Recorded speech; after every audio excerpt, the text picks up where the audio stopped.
Hi, I'm Christian. My name's Chad, and we're AZ Euros. And today we're here to talk about Paul Walker's car.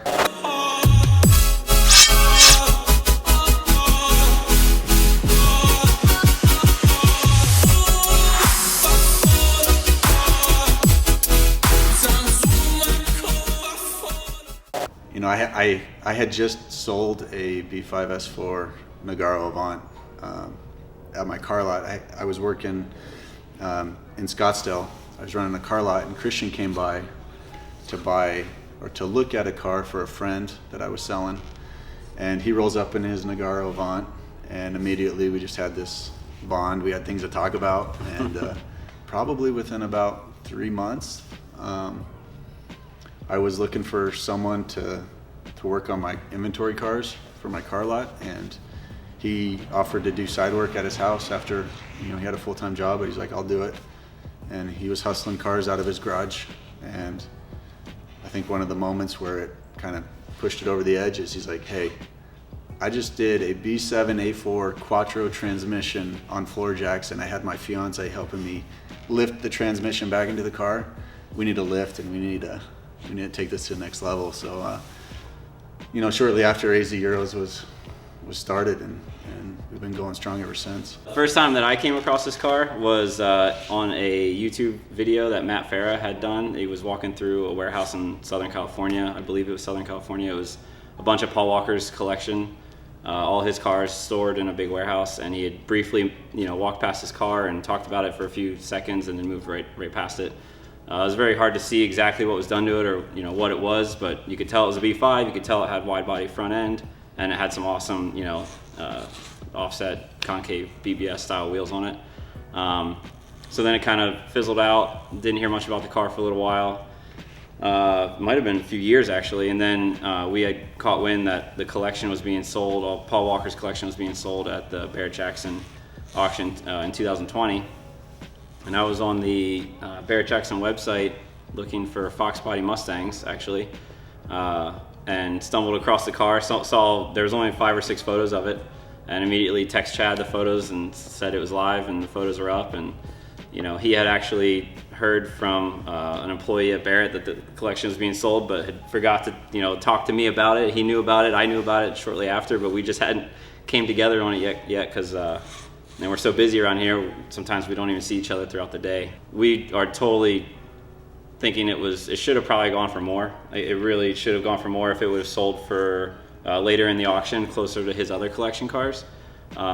We strongly believe it was probably a little undervalued, but I mean, we're good with it. At the time, it was a little nerve-wracking. We were kind of like, oh, jeez. Yeah, it wasn't the prettiest looking thing. The paint hadn't been touched probably in 6 years, and it had 6 years of dust and brake fluid all over the roof, as everyone knows.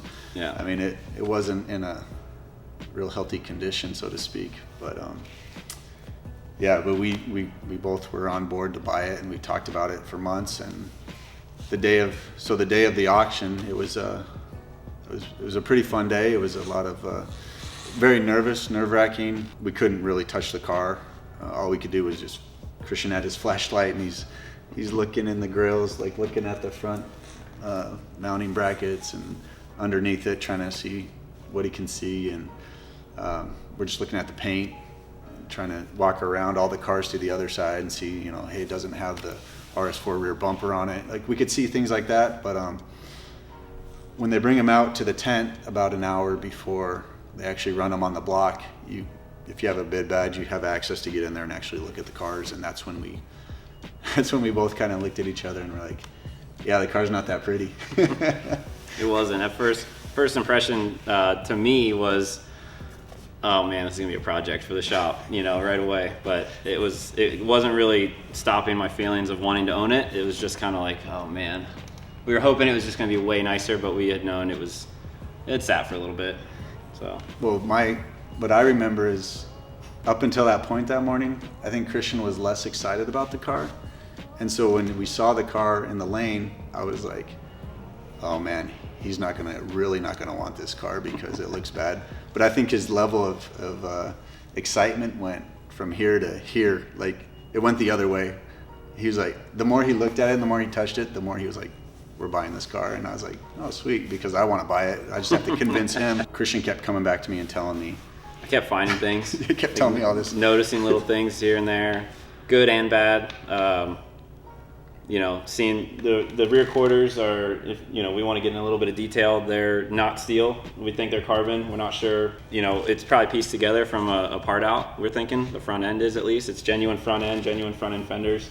But that was all exciting stuff to find. And then opening the doors, seeing just the car it's some age from sitting, and it's a P5, it's 20 years old, so you know they still have their issues. But still, it was getting more exciting hearing the other people talk, because it was like, wow, these guys really don't have anything to bring to the table like we do, you know.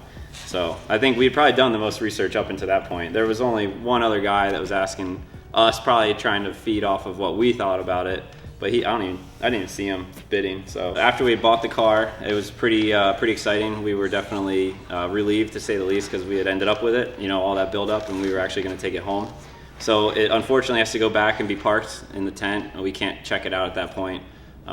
So we parked. They took it back and put it back in the tent. And we went and looked at it. It had sold on it. You know, we slapped an AZ Euro sticker on the windshield, put our plate on the dash, just because we knew thousands of people were probably going to see it throughout the weekend, and that was, you know, free advertisement in our opinion. So it sat there until Saturday night, the biggest night of Barrett Jackson, Super Saturday. You know, we got the car paid for, keys picked up, everything outside at the tent, basically the gate. Got our gate pass, and you know, they do a walk around video of the car, and as they're doing a walk around video to check it out, you know, we have the keys and we have full access to the car, so we're going through it. You know, this is the first time we had actually laid our hands on it, as like just us, you know, not with, you know, dozens of people around it, you know, also looking at it. So we were in and out of the glove box, in the trunk, looking at things, looking under the seats, looking for all sorts of stuff. We actually ended up finding a shirt in the back. Don't know whose it was, but you can only imagine whose it was. We found insurance card registration in Paul Walker's name, it was pretty exciting. I mean, that's some spectacular, you know, memorabilia to go along with the car. An ex-Montana license plate that was in the trunk, that was most likely Paul's, registered to this car. That was actually registered to Reach Out Worldwide. Oh yeah, it was registered to his foundation, yeah. So his foundation had it in Montana and registered in his name. We have all that information. Yeah, so that was pretty cool. That was really cool to have. And you know, it's really cool that the auction, you know, and anybody that handled the car before the auction just basically left all that stuff, and I mean, just kind of went with the car. It made the whole purchase and the whole experience way more authentic and exciting. I was actually going to stay because it was Saturday night, but the excitement was so overwhelming that the car was out and it was ours and it was in our hands that we immediately left. And heading back out of the auction, going south, we ended up seeing a friend broken down the side of the 101, just picked up a $149,000 Bronco, and rad hose had popped off. And he was stuck, and Chad was in his Porsche a couple cars in front of me. I was like, hey, is that Dom? So we stopped by. I said, yeah, it's Dom, and I stopped by to help him, and pulled over. Needless to say, the car sitting there with his four-ways on, you know, tons of traffic, like bumper to bumper, crawling out of Barrett Jackson Saturday night. Apparently somebody from the Smoking Tire podcast had seen it. One of Matt Farah's partners or somebody on the show had seen it and thought the car was broken down. They talked about it on his podcast, saying that it unfortunately had broke down after less than a mile from the auction. Well, it didn't break down. We were helping out a friend. But continue on, we head back to the shop. First impression was, I can't believe this car sat for as many years as it did. On 10-year-old tires, the thing drove amazing. It's got some serious power in it. It's not fully built. We'll touch on that later, but it's got some good stuff on it. The car is really unique. It's special. It runs super good. So we put it on the 4-post immediately, lifted it, started looking it over. Lots of good stuff on the car. It's real straight, really happy. The front end was all redone. Someone had put some money and time into it, either Paul or the previous owner, but it's a really really sorted car from underneath, first impression. So its current condition now, we had the guys at Pure Auto Detailing come out and do a full detail and paint correction. They spent, I don't know how many hours. Almost 2 full days. Yeah, knocking it out. Look like this, and we're really impressed with what they finished what they were able to finish it. I mean, if you see the video before, you can just see how dull it was. You couldn't see any reflection. Yeah. It was, you know, as the guys on the Facebook pages and everywhere, we read like car's junk. Well, it, you know, It's the black. The paint was struggling, Sad. but I mean, if you can see it now, or you know, we'll have it out at a few shows soon here in Arizona, and it looks great. At this moment, it's been 2 weeks, and all we've done is had a detail. Honestly, we get so busy around here, we don't know yet. We have ideas, we've brainstormed some ideas, but we want to keep it as original as possible. We don't want to completely rebuild his car, but we do want to make it better, and I think we're the right shop to do that, and we're gonna have some fun with it. Yeah, so if you'd like to follow us and follow the build, we do a lot of at AZ Euros. Christian will post a lot in the shop at AZ Euros _Chad. I put up pictures throughout the day, but follow some of these YouTube videos. We're gonna take our journey with this. We call him Buster. Call the car Buster, and see where it takes us. Thanks for watching, guys. We'll see you guys in the next one.